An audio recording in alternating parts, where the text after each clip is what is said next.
nickname, the Knowledge Belt. This is ABC News.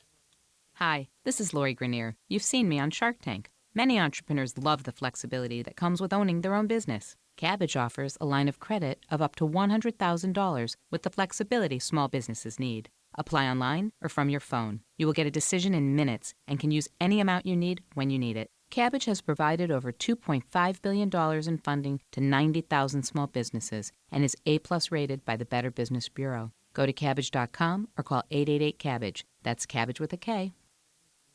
Daria Albinger, ABC News.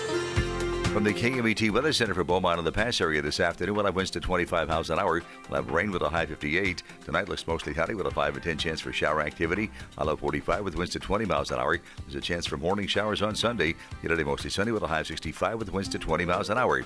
For the Inland Empire, there's a chance for showers today. Today partly sunny with a high of 62. For the Desert Cities, there's a chance for showers. Our high 70 with clearing skies.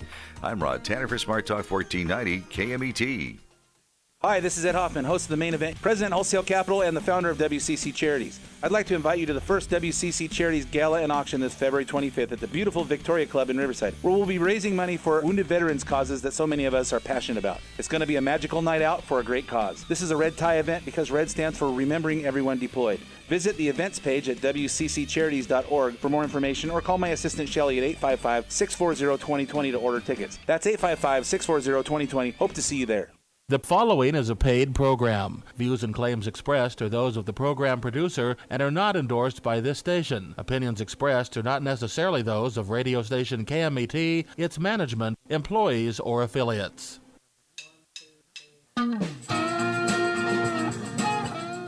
Welcome back. Constitution Radio, second hour on KMET 1490 AM. Glad to have you with us. And hope that you have the opportunity, the ability to call in. Would love to hear from you if you could, if you're local, or even if you're not, and you're listening live on Saturday. Feel free to call into the show. We have the time now. We have a second hour, 951-922-3532, 951-922-3532. If you want to join the program, would love to hear from you. Especially those of you who are part of the Constitution Association out there or the classes. Call in. Spend some time with us. ConstitutionAssociation.com for that group. You can learn more about my classes at DouglasVGibbs.com. All right. Alex, you've been chomping at the bit for an hour waiting to be able to talk about The Communist by Kingor. Here's the moment that you can get some time in, talk about this book. You've been working your way through this book.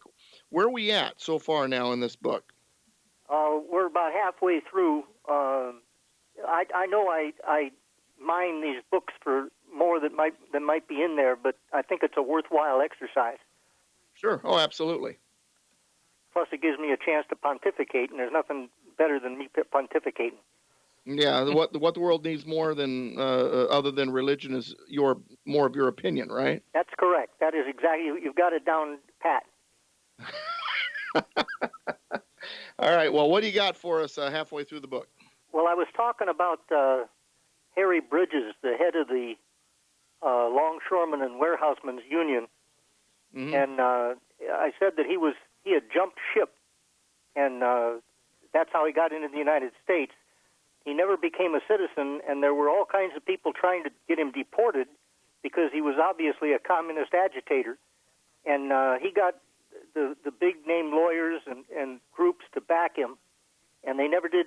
He swore under oath that he was not a communist. We now have the Venona intercepts that say that he was not only a communist, he was a member of the CPUSA Central Committee. Now, the whole thing with Hawaii, you got to remember that strategically, it was the first place that Japan attacked. It's kind of like when a boa constrictor wraps around you. Not many people have had that happen, but I used to be a snake keeper in my classroom. The way to get them off is to start with the tail. Well, that's what the Japanese did with Hawaii, and that's what Harry Bridges was trying to do. The idea was that you start the Hawaiian record, you put a communist in charge of it, and that would be Frank Marshall Davis, and you can swing opinion and maybe cut off Hawaii from the rest of the United States. At that point, it was. I don't think it was a state. Now, the ILWU, Harry Bridges' union, paid the salary of Frank Marshall Davis, and apparently they got the money directly from Moscow. This was a Russian-funded operation. Now, Harry Bridges was quoted by his son as having supported any outrage that the Russians ever perpetrated. But no matter what minor sin America perpetrated, that was beyond the pale. The guy was strictly a partisan. Now, as an example of the kind of stuff that Frank Marshall Davis was doing, he said that the Marshall Plan was imperialism, repression, slavery, and racism. He said that because the Russians had Stalin had condemned the Marshall Plan. For those who don't remember, the Marshall Plan was developed because Europe was devastated by World War II. Right. And countries like Italy and Greece and such, they were so devastated that the communists were making tremendous inroads. And Truman, through this guy Marshall, who I don't have much respect for, but they developed a plan of rebuilding Europe with American money. And you'd think that would be something that people would laud. But Davis didn't like it because it was in direct contradiction of Soviet revolution. He said that anti-communism was a veiled form of racism. Have we heard that recently? Right. I think there's a little of that in the wind right now. Right. I talked about a guy named Paul Robeson, who was a singer and an actor and a big communist. He said he was quoted in the 50s as saying that black Americans would never go to war against Russia. Well, that set back the civil rights movement a couple of decades. To declare, as a spokesman for the black community, to declare that the blacks will side with Russia against us is you couldn't hurt him any more than he did. But that's the kind of guy he was. But it's called alienation. It's called divide and conquer. Turn one group against the other. He wrote a column called "The Challenge to the Church," in which he said that anti-communism was unchristian, characterized communism as friendly to Christianity. Now, I've got the information in my bookcase. Peter Wyden, for instance, in The Passionate War, documents that the communist side in the Spanish Civil War killed 12 bishops, 4,184 priests, 383 nuns, and 2,365 monks. They murdered them. This is the sick side of liberation theology. It was so bad that the Pope in 1937 issued an encyclical called "Satanic Scourge," which was Marxism. Right. Yeah, I've read about that. Marx said that Christianity was the opiate of the masses. Lenin said there is nothing more abominable than religion. Well, what happened was a guy came along named Antonio Gramsci, and Gramsci said, you can't beat the church by persecuting it. You'll just make them stronger. The way to beat the church is infiltrate it and take it over. And that's what we've got now. Now, real quick, let me add something real quick. I was talking to Father Josiah Trenum of the Greek Orthodox Church of Riverside, St. Andrew, and he said, and I wanted to get your opinion on this. He told me that during the 30s, the communists did infiltrate the churches in the United States and taught them not to be politically involved, that only evangelizing and saving souls was their job, and they should concentrate on that that politics was a distraction. And that was one of the things that started moving the church away from being involved in the political dialogue. What do you think? I'm not familiar with that particular individual. I'm simply saying that nowadays, when you deal with the Catholic Church so often, not always, but so often, you find yourself dealing with a Marxist, the Pope. All right. Well, the Jesuits were infiltrated by the Marxists a long time ago, and then on top of that, you've got a South American Pope, and in South America, you've got this authoritarian kind of history anyway, because of the old Roman Empire ideas that came through Spain, plus the Marxist influence on Jesuits. So, what did we expect to happen when a Argentinian Pope was seated? Well, we've got our battle cut out for us. Sure. For the thing is, it's not just the Catholic churches. The Protestant churches. The infiltration is widespread. It's 50%. Wow, that high of a number. Well, 50% of the country is left-wing, either Democrat or Marxist, and that's too many. The Marxist believes that he can take over a country with less than 10%. Right. So if you take the 50% that are left and cut it down to just the Marxists, you've got according to their theory, we already lost. Well, you know what? I don't think the percentage is that high, to be honest with you, but I do think it's higher than a lot of people think. Let me bring the other two gentlemen into this conversation, because I'm sure they've got a few things they want to say about this. But I think really the topic on the table here, based on what Alex has been talking about from the book The Communist by Kingor, is we have communist infiltration in this country. It's being done on multiple levels, education, media, so on and so forth. But when it comes to the churches, there's even an infiltration in the Christian churches in the United States.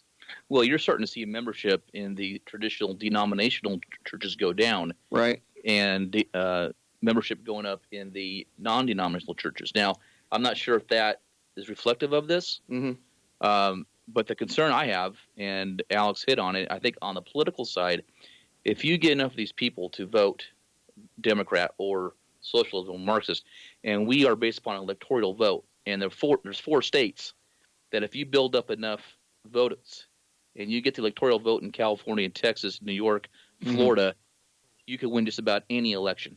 Right. So that's what I'm concerned about on this. Now, I do believe the silent majority, which spoke this time, outweighs that. And I hope that that silent majority will always come out in every election to make sure that on the political side that we can at least put this stuff at bay, and the Republicans and the conservatives can stay in control as long as possible. Right. Dennis, what's your thoughts? Well, a major reason that the Democrats won with Obama 2 times in both those elections. There were close to 20, I've heard as high as 30 million evangelicals that didn't vote. Right. Many of them are not voting for the reason I've heard as many as over 30 million, but go ahead. All right. So you look at the popular vote, whether we're talking about, Hillary won by, 2 or 3 million, Barack won by, 4 or 5 million. The turnout for Romney was less than the turnout for McCain, and you're still talking about 1 or 2 million. You throw on half of those votes. If it's 20 million, you get 10. Again, you got to take a look at what states they're in. But obviously, rising tide lifts all boats. If there were another 10 to 20 million, and the evangelicals generally would vote the majority more toward Republican, than Democrat, and so it is. It's a sleeping giant that needs to be woken up. But they have been told, and they do not get involved. I know they're trying to overturn the Johnson Amendment or all this stuff concerning, churches getting involved. But I know. The pastor you were talking about and other pastors that I've met here in the last couple of years are very outspoken from the pulpit. Well, Jack Gibbs there at Calvary Chapel, Chino Hill's very outspoken, but his Calvary Chapel compadre there, Greg Laurie at Harvest, he wants nothing to do with politics, and he'll tell you straight out, I only evangelize. I tried to get Harvest to have Waleed Shabbat as a speaker, and he felt it was too political. Jack Gibbs jumped all over it. Yeah.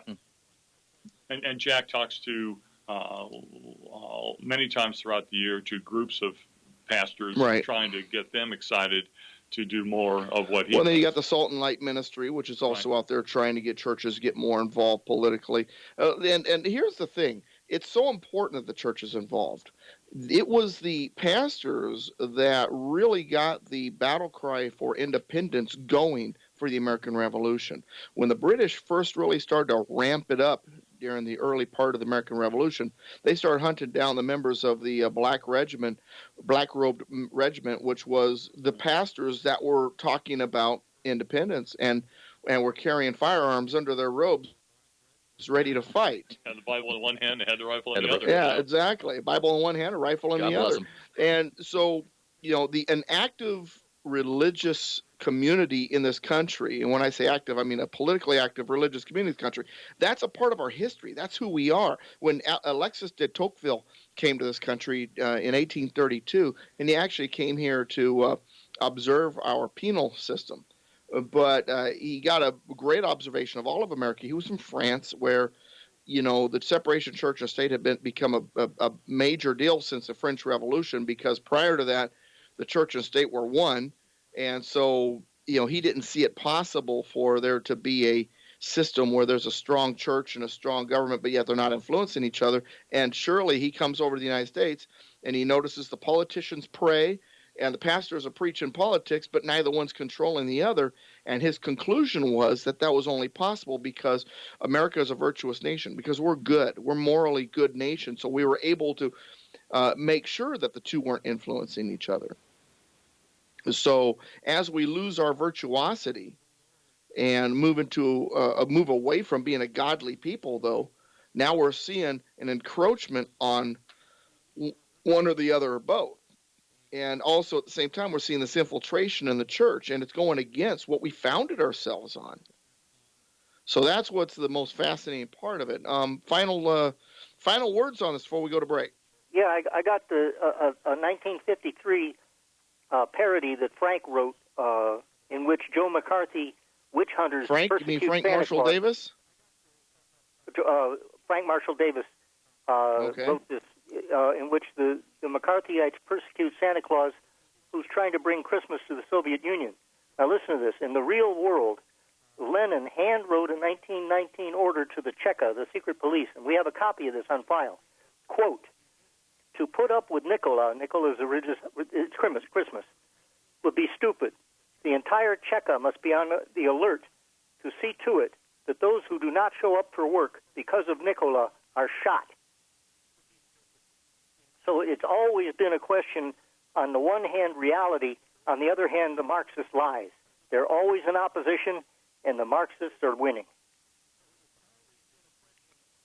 Wow. All right. When we return during our second hour here on Constitution Radio with Douglas V. Gibbs, an already tremendous show. It's going to get even more tremendous, but we need to go to break. So don't go anywhere.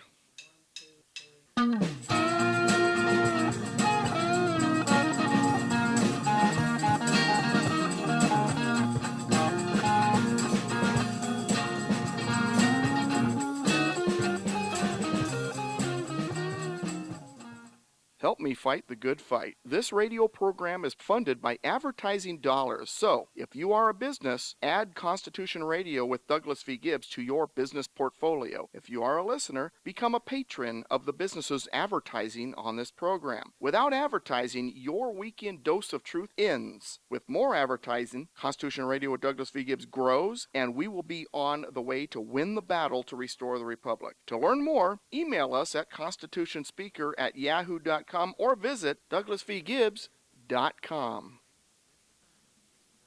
Tired of working for others? Want to regain your freedom and flexibility in life? Want to invest into a successful business model with proven results and unlimited earning potential? Then Franchise Experts 360 can change your life. Franchise Experts 360 is a franchise consulting firm. Franchise Experts 360 represents 400 plus franchisors from all different industries. Franchise Experts 360 will work with you to find the franchise business model that fits your budget and lifestyle. Whether you're looking for a home-based retail mobile service, direct ownership, or absentee ownership business model, Franchise Experts 360 has a franchise that's right for you. Visit franchiseexperts360.com. That's franchiseexperts360.com to contact our office. Our Franchise Experts 360 consulting services are at no cost to our clients. That's right, no cost, as we are paid by the franchisors. Change your life, invest in yourself, grow a successful business model, and live the American dream. Franchise Experts 360 is your key to success. Contact franchiseexperts360.com. This segment of Constitution Radio is brought to you by the new documentary film Enemies Within, based on the book of the same name written by Trevor Loudon. I have seen this movie and have met and interviewed Trevor, and what I can say about it is that everyone in this country needs to see this movie.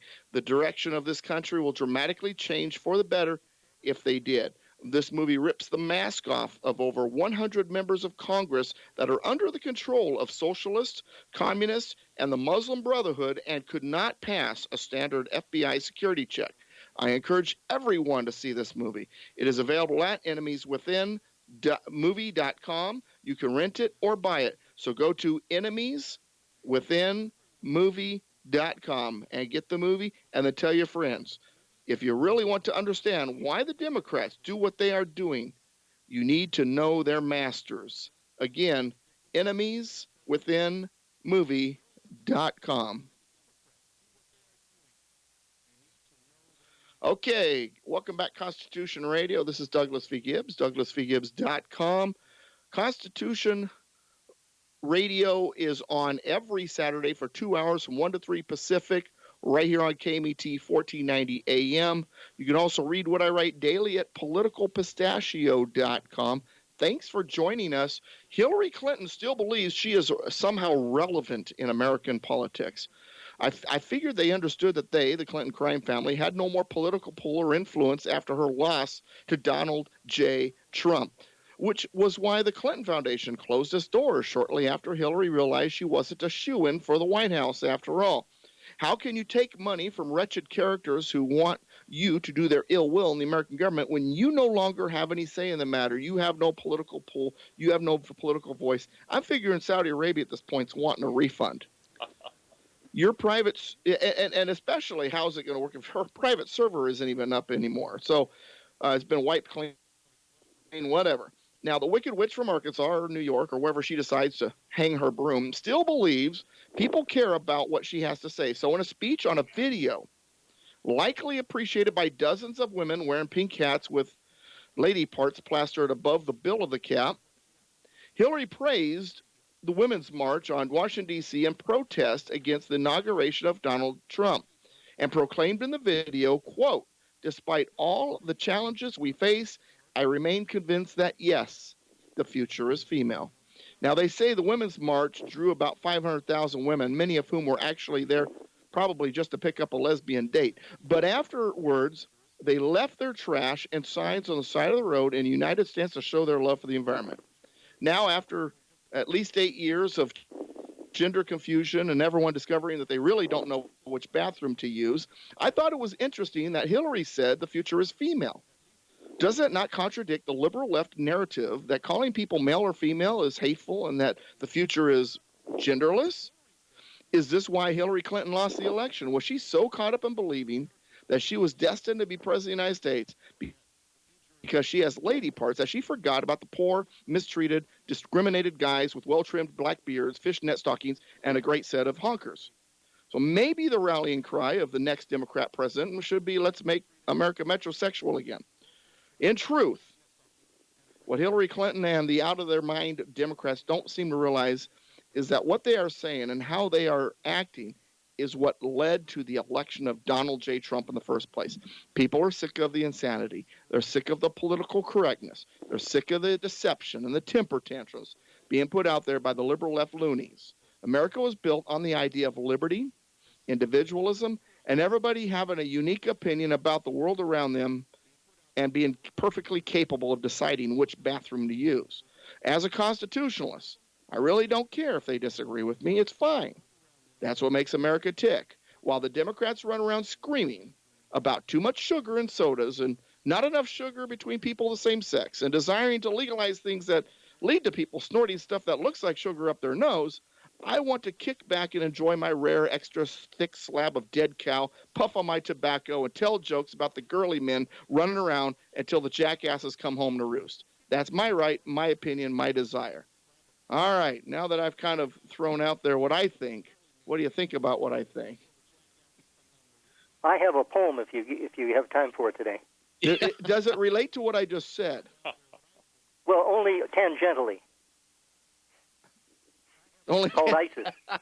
In other words, you can find a way to make it fit. Let me weave it in, Alex. Weave it in. Let me say something about Alex. He's always trying to find a way to stick his poems into the program and when we're out and about, because they are good stuff, and he just wants to get it out there. So, all right, fire away.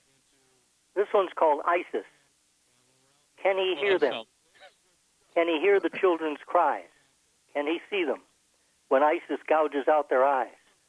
Can he hear them when they bury kids alive?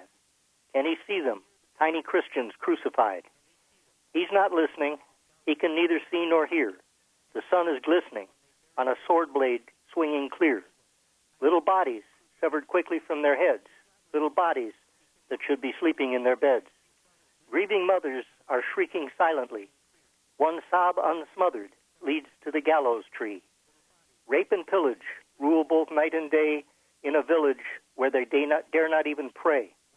Barack Obama doesn't really give a damn. Pointless drama just distracts him from his plan.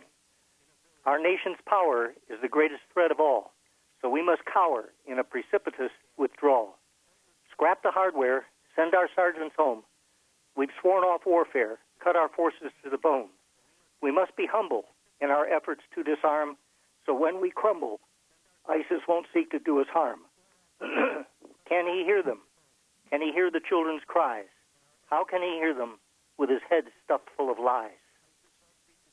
Well, you're talking about the old president. Now we have a new one. But you know what? While ISIS is doing all of these things that you just talked about in your poem, the Democrats are running around starting fires, flipping over police cars, and causing their own domestic terrorism right here in the United States, and mouthing crap that they would never have allowed Republicans to say. And they don't rally like the Tea Party did. Instead, they act like a bunch of domestic terrorists.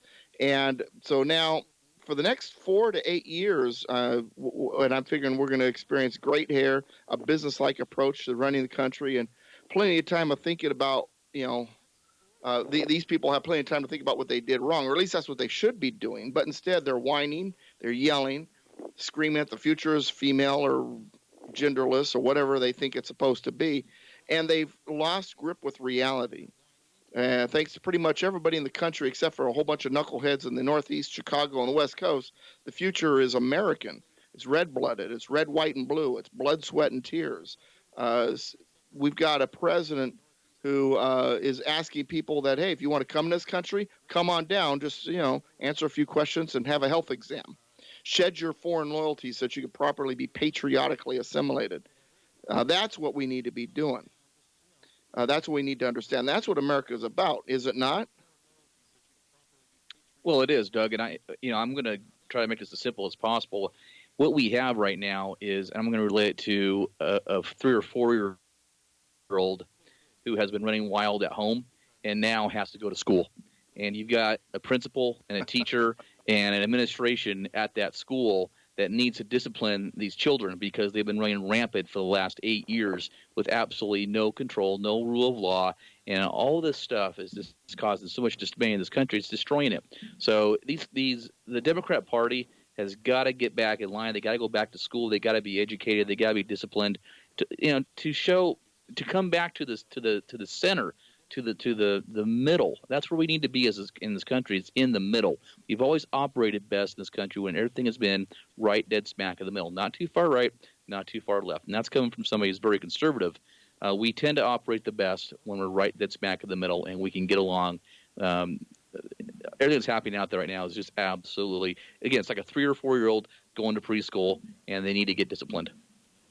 Well, the forces that are against this country, regrettably, are the same forces that really are controlling the opposition party. Right. So, to me, the American people have to have enough independence and common sense, love of liberty, and an understanding of the principles that we talk about here on the show to maintain that. And if they maintain that, the opposition, whether or not they go into more of a panic, but they're going to have to keep stepping it up until either they get totally blown out by the American people recognizing who they are and what they are and throwing them out.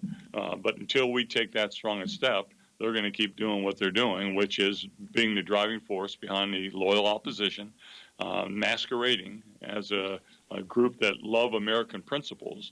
But they've changed the American principles from meaning something to where being America means not having principles. You accept anything. You allow anybody to do anything. Yep. You're not judgmental. You have no identification. Yep. It's a melting pot that has no form or substance to it anymore. And if you were to say, I'm an American and these are the American principles we ought to be built upon, I know when I was in grade school what I was taught.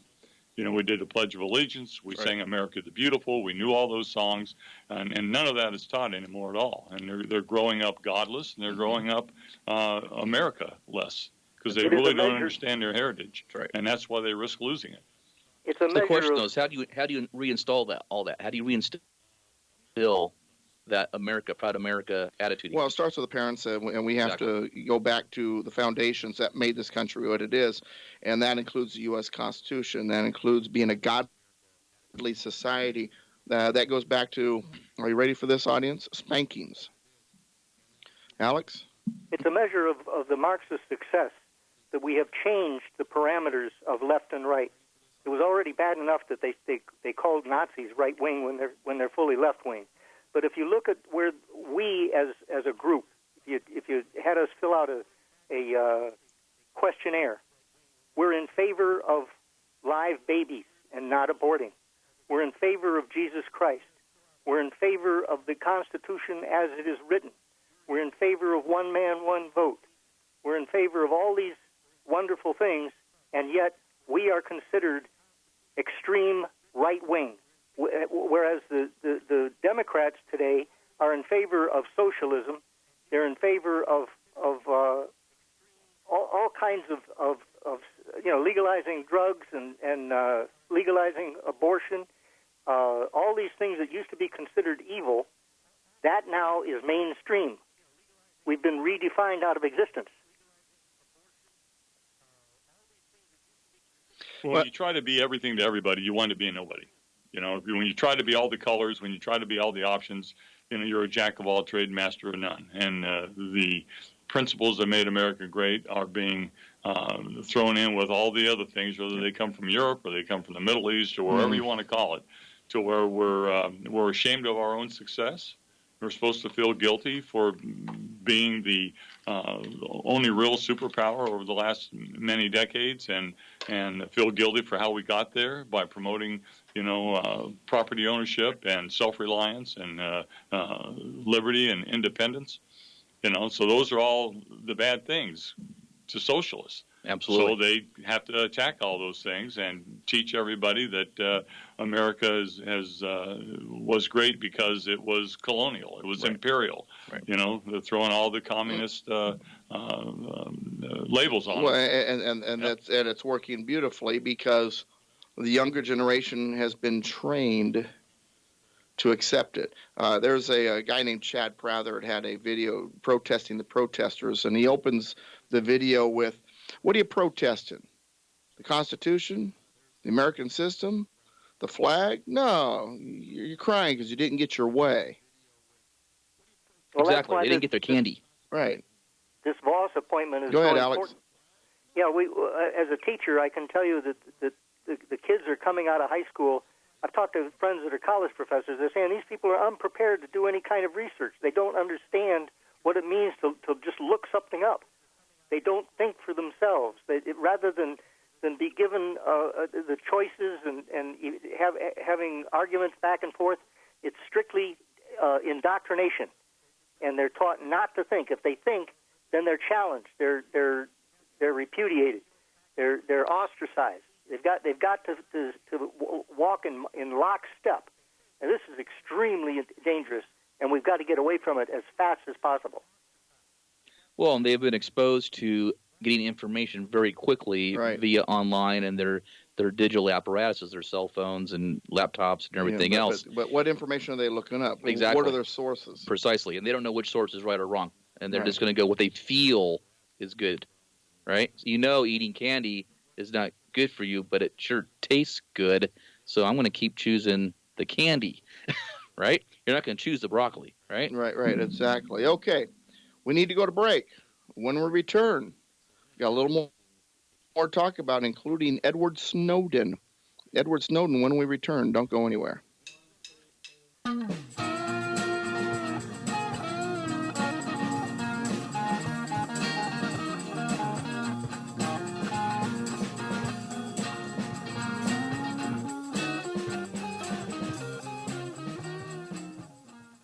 Help me fight the good fight. This radio program is funded by advertising dollars. So, if you are a business, add Constitution Radio with Douglas V. Gibbs to your business portfolio. If you are a listener, become a patron of the business's advertising on this program. Without advertising, your weekend dose of truth ends. With more advertising, Constitution Radio with Douglas V. Gibbs grows, and we will be on the way to win the battle to restore the Republic. To learn more, email us at constitutionspeaker@yahoo.com or visit douglasvgibbs.com.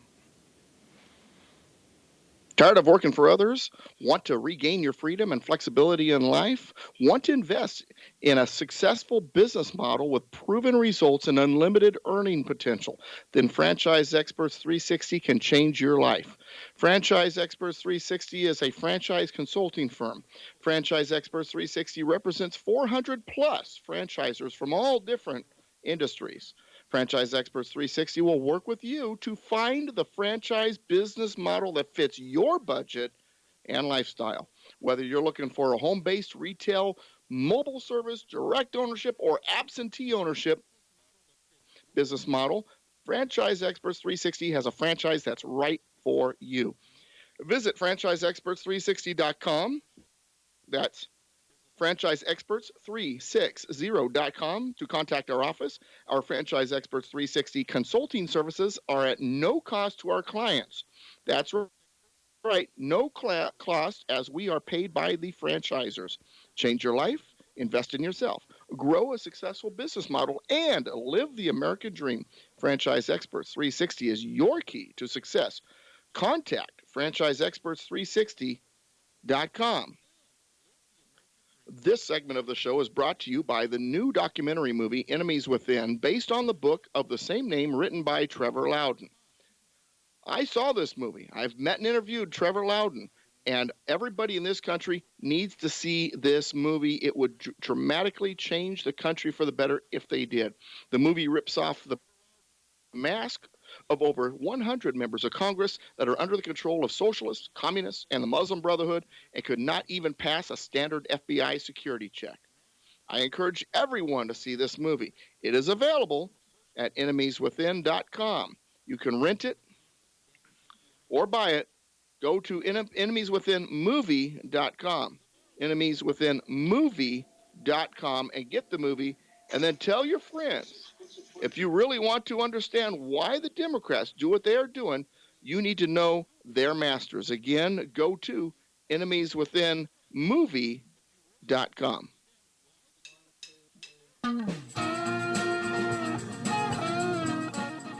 Welcome back. Constitution Radio with Douglas V. Gibbs. DouglasVGibbs.com, PoliticalPistachio.com, ConstitutionAssociation.com, ConstitutionEducation.net, and I'm sure there's more somewhere out there.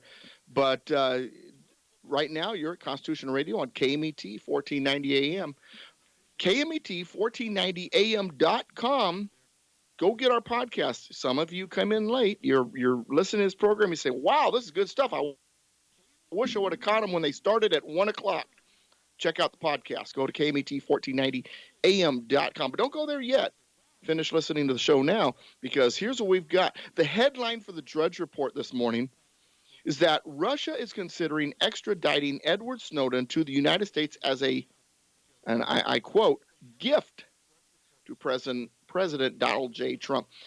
Obama had previously requested Snowden's return. The Democrats consider, and rightly so, Snowden to be a traitor. But not because of what he did, but because of when he did it. Snowden's actions were damaging to their ideology. So I guarantee you, if Snowden's reports had damaged the Republican Party, the Democrats would have held him up as a hero. Russia rejected Obama's plea for Snowden, which is perhaps part of the reason they were erroneously convinced that Putin favored a Trump win in November. The Russian response of refusing to give Snowden back ticked off Obama and his leftist Democrats. Now, the White House is no longer under the control of Obama and his merry band of socialist leftist idiots. Russia wants to give Snowden back, and President Trump never even asked for him. So now we have to ask ourselves, okay, why? Why suddenly does Russia want to give us back Snowden?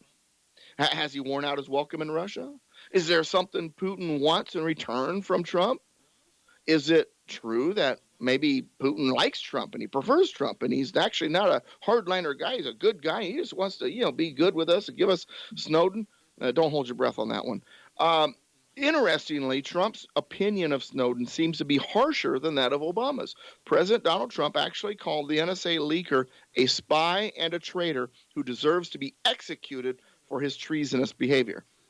So the potential offering of Snowden to the U.S. was uncovered by the intelligence community. A senior U.S. official who has analyzed a series of highly sensitive intelligence reports detailing Russian deliberations says a Snowden handover is one of the various ploys to, quote, curry favor, unquote, with Trump, which brings up a fourth possibility. Could it be that Trump makes Putin nervous and Snowden is a peace offering so as to appease the new president of the United States? The White House has yet to make a comment, but the Justice Department told NBC News it would welcome the return of Snowden, who currently faces federal charges that carry a minimum of 30 years in prison. Putin spokesman Dmitry Peskov, however, has said talk about returning Snowden is nonsense. Now, I have a feeling this is the last we've heard of this. All right, Alex, since this is a Russia thing, I want you to jump in first.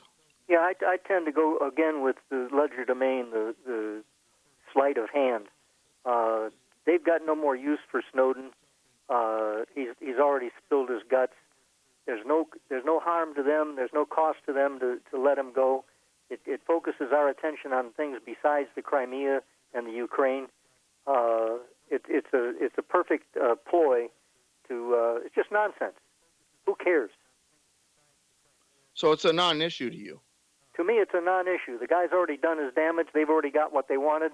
What happens to him is just trivia. Okay. Yeah, I would have to agree with Alex. I mean, I see no value in this guy. He's used up. His information has been taken. He has no value to us. I mean, I wouldn't allow him back in the country. That's one thing. Not to walk around freely anyway. Well, exactly. Yeah, I mean, he should be locked up. But if he does come back here and he does get locked up, then what? I mean, are we going to, what more information can we get from him about Russia that he knows? Or about our own intelligence system. Exactly. And exactly. what the NSA is doing. They listen to you on your phone. Yeah. Chances are there's an algorithm that probably does. Yeah. Well, I just pulled up a little article here where it shows him in Denmark in June 28th of 2016 doing a speech in front of hundreds of people in Denmark, and they're cheering for the guy. So how's he able to freely move about without us, able to extradite him or get him? Not knowing what Putin, who is basically the almost head of the KGB before, being a number one aide to Andropov and all the guys back when the KGB was still around, he's a pretty canny guy. So is he trying to curry favor? Don't know. Is he trying to do something that basically will just stir the pot here in America, which it will. Maybe he's doing this to look like he's just trying to be a nice guy, but at the same time, he knows it's going to create confusion in D.C. With the left versus the right. I think a lot of Americans would like more detail as to what's going on. They know that in general what he did they don't accept, but they'd like more about it before he, quote, has his day in court. And like I say, it's maybe a sleight of hand just to have us focus on something other than what Russia is doing, whether or not they be in the Middle East or the Ukraine or Crimea or something. What I'm getting from all of you is whether or not Russia releases him, it's not as big of a headline as Drudge is making it out to be. Yeah, I think Drudge is using this as, to get more readers to, look at his articles and everything, Right. which is fine. But, the guy's, he's a traitor. He should be tried for treason. He should be in jail. Well, I'd like to see what happens to him Yeah. and find out more about it. But like Well, you the said, federal charges, like I said, he's damage looking at is 30 done. years. Yeah. At least. Yeah. All right. That means we got to pay for his lunch. Last. Oh, go ahead, Alex. I say that means we got to feed the guy. Let him feed himself. That's a good point. All right. How about Trump versus the federal court system? Ninth Circuit just came down the other day saying that, hey, we're going to go with that judge in Seattle and say that your executive order is unlawful or unconstitutional, not because it's unlawful, but because, it's mean.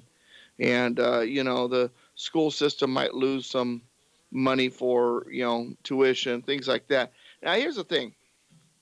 Federal judges, they're unelected. You can't be removed by any means other than death, resignation, or removal by Congress because of bad behavior. Now, if you ask any leftist on the street, or at least the ones that are not less than 30, they will tell you that the idea of judicial review, allowing the courts the ability to review executive orders, law, whatever, and decide whether or not it should even be struck down, that goes back to Marbury versus Madison. Now, think about this. What they're telling you is that the courts have the authority to do what they're doing because the courts gave them the authority in a judicial opinion. Now, think about that for a second. When you think of authority, authorities are granted. There's a grantor, there's a grantee. In the case of the Constitution, the grantors are the states and the Constitution. So in order for anybody to have an authority, it's given by the states. And if it was granted by Marbury versus Madison in 1803, which was written after 1787, it wasn't granted by the Constitution. The judges gave themselves this authority.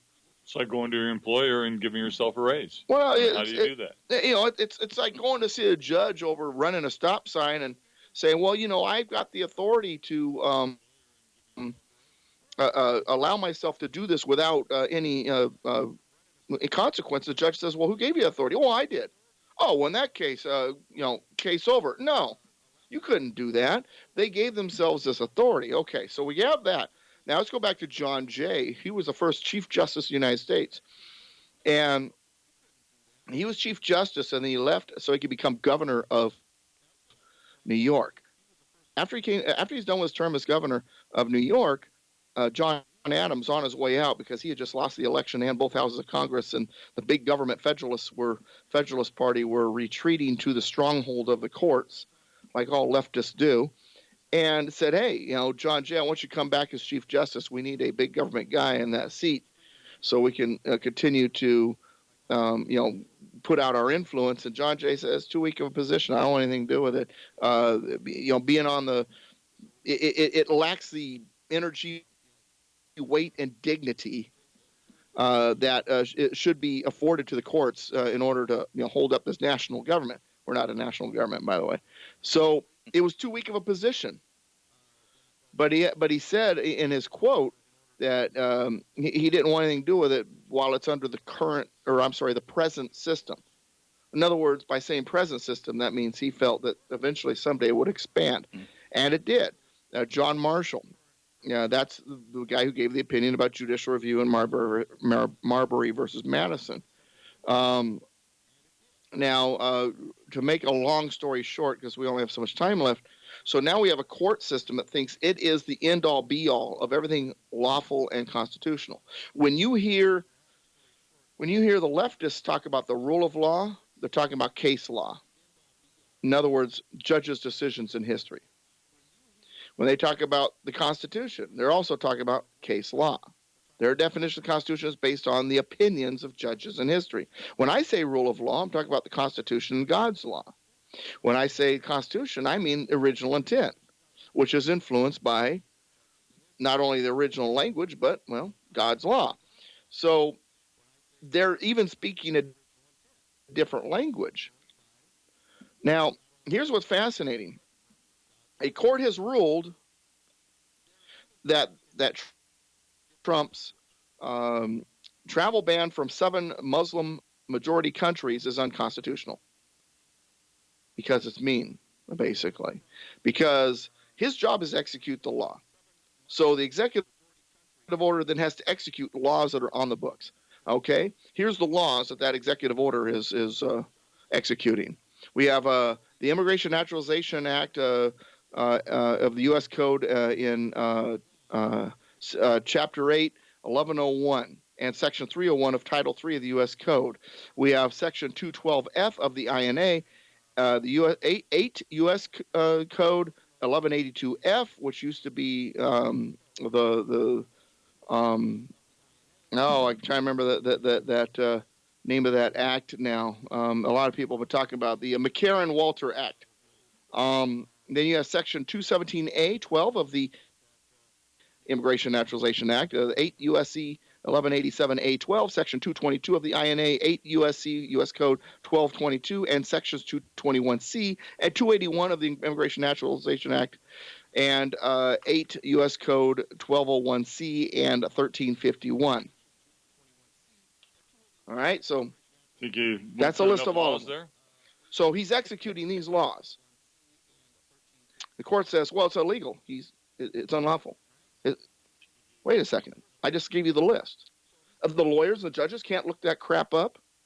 It's codified. It's the law. It's black and white. There's no gray in this. Every president has done this. We can go back to Jimmy Carter in 1979, who banned anybody from Iran coming here during the Iranian hostage crisis. And he, again, under Section 1182F, which you have alluded to, and it'd be nice to read that for our listeners to do that. I'm not sure we have time. Well, it basically says we don't have time to read the whole thing, but here's what it basically says. If the president believes someone is detrimental to the national security of the country, he can prohibit them. That's correct. And that's what he's doing for 90 days until we get this figured out. 90 to 120 days. Wait a second. Well, how long was Obama's? 6 months. Yeah. Where was the media and the judges then? Exactly. Well, and then you can go back to World War II. During World War II, we prohibited the Japanese, the Italians, and the Germans. Why? Was it because we're racist? Because we're insensitive? No. We couldn't tell the good from the bad. Simple as that. Another one sentence here coming out of that McCarran-Walter Act requires that, quote, an applicant for immigration must be of good moral character and in agreement with the principles of our Constitution. Yeah, in other words, no divided loyalties and ready to patriotically assimilate into this country. Exactly. Yeah. The new definition of Alex, you have last word. We're down to about a minute and a half. I've said it before. I'll say it again. The new definition of unconstitutional is that which violates the sensibilities of a liberal. Yeah, exactly. Well, you're exactly right.